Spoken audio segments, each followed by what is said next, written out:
I would be remiss if we had you on the show and we didn't ask Christian Hackenberg some questions about his experience as a player, both at the college and the NFL level. So I'm going to start it off hot, Hack. We're going to start it off real hot. I'm going to ask you which win you hold nearer to your heart. Which one means more? Michigan whiteout, which I'm sure you expected, or that Pinstripe Bowl game fresh off of the sanctions? Man. I think just for the bigger meaning, the Pinstripe Bowl, what that locker room went through, everyone tries to cover it, but you really don't know all of it, and no one ever will. And that's the cool part about it. And I've talked about this, the way that Coach Franklin and Bill and everyone played their role, and to where this program is now, I thought that was a big point in terms of getting the ship steered in the right direction and just keeping it afloat when there was a lot of problems going on internally that people overlook. I mean, just youth and depth issues and those scholarships. I mean, the NCAA damn near tried to give us the death penalty. I don't think it was a thing or even on the table at that point in time, just because it's so severe. But, they tried everything. And that was just cool to be able to come out there with those guys. Everyone was through it. 2012 commits to 13 in my class. That was a cool accumulation. And that's not to say the Michigan game was not fantastic. It was spectacular. But just the bigger picture was the Pinstripe Bowl. Yeah. So I guess off of that, then you bring up all the sanctions, all the hardship, well documented. Everybody knows about them. What led to Christian Hackenberg's decision to choose Penn State? Knowing of all the things that had gone on, how did you decide that Penn State was the right choice for you? Yeah, for me, I mean, it was pretty simple. My high school coach was a very rough around the edges prick, but I love him to death. And Fort Union Military Academy has its own kind of aura about it and rap within the college game and coaches. So Mickey had been there for 40 years, coach guys like Eddie George, Chris Perry, a very long list of guys that played and were very successful. So he approached all of us the same, made you write a list out, academics, athletics, and then social life, and compare apples to apples as you went through the process. And people talk about the whole number one ranking and all that shit coming out. I didn't even want that. Didn't know about it. Didn't ask about it. It just kind of came. And Fort Union was awesome because it was this little bubble. So when I was going through the process, I pretty much shaved it down to what I wanted out of a program. And Coach O'Brien was there just coming off the Patriots and coaching Tom Brady. And it was just my mind was so focused on playing in the NFL because it's what I wanted to do since I touched a football. So I just thought, no matter what the circumstances were around that, if I had that guy there, I would be able to develop the proper way because of who he's coached and been around. So that was a major factor. And then subsequently, as I was there for a year and Coach Franklin came in and all the turnover and you could leave and all that stuff, it became so much bigger than that. It was, I'm 18 years old and I got the weight of the program on my shoulders and I have to shoulder the brunt, and I've been doing it since I was 16. So it was I kind of felt like I was a bitch if I left at that point, So it became more of not a martyr, but a moral side of things, as it developed. So it kind of had two stages, but it was great. And I've said it over and over again, wouldn't change it for the world. It's opened up so many doors and, shaped me as a man more so than anything. And I think that's the coolest part about football.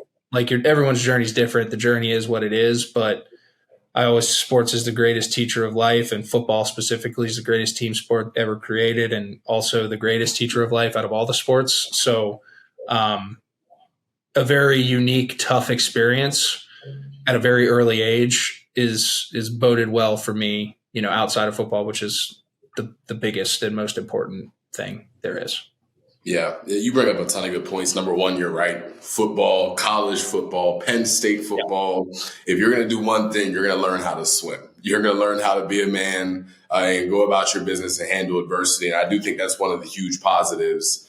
You spoke to the transition from Bill O'Brien to Coach Franklin, which obviously for any quarterback is a big deal, but to have gone through that at a young age. Can you speak to some of the adversity that came with that, as well as how you were able to find a way to fight through it and continue on with your career?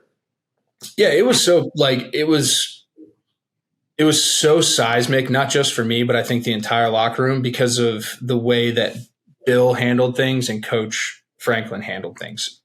Similar in some ways, but very different in a lot of ways. And that difference, coupled with the circumstances, made it very harsh in a lot of ways.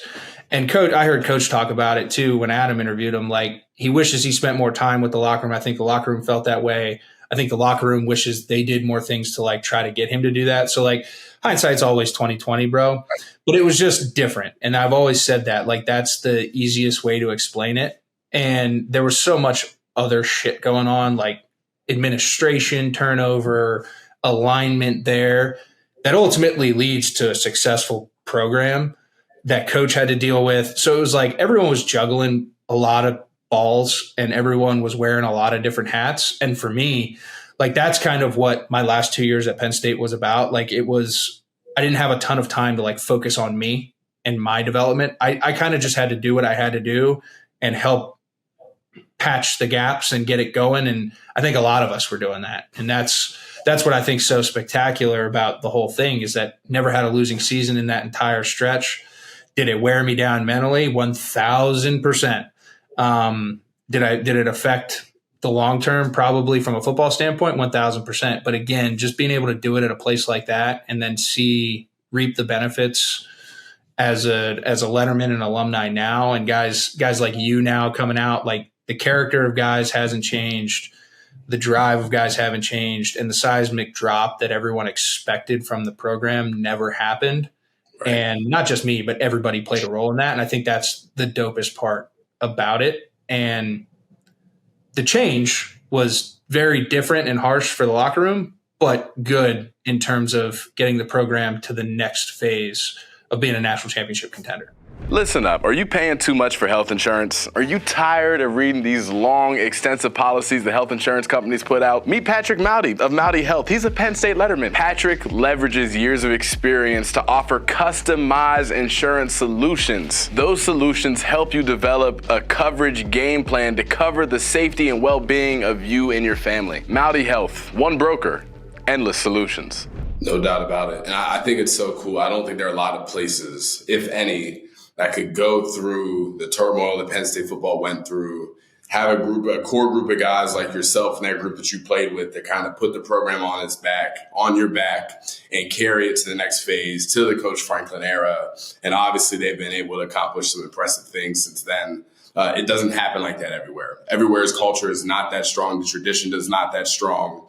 And that would have been enough at a lot of places. I want to go back to something you said where you were like, there were multiple phases to your decision to be at Penn State and to stay at Penn State. And one of them that I thought was funny that you brought up was, again, at one point you're like, I can't look like a coward. I can't back off of this now. Now, you and I obviously had very different careers. I was never Christian Hackenberg at Penn State, but I do remember being on the scout team going into my third year and knowing internally, hey, if I want to play college football, it's probably time to go somewhere else and do it. But on the inside, I'm like, I cannot give people back home the satisfaction of me bailing off this Penn State decision. So much goes into the decision to stay, come and go, the modern era of college football. Oh, for sure, dude. And it's like, it's funny. And like, certain kids aren't made that way. And I'm not saying it's right or wrong, but like, I have a ton of respect for people who say something and like finish the mission. Whatever that mission is, like, Charlie Mike that son of a gun and get it over the finish line and pass it. Like, that was kind of the way I was raised. It's kind of what I got into. And like, my dad and I almost got in a fist fight in my cousin's garage over it. And he's like, you got to get up out of there. And I'm like, dude, like, I can't. And he's like, well, yeah, I guess I kind of raised you to be that way. And I'm like, yeah, like, if I do it, like, it's just, I just can't.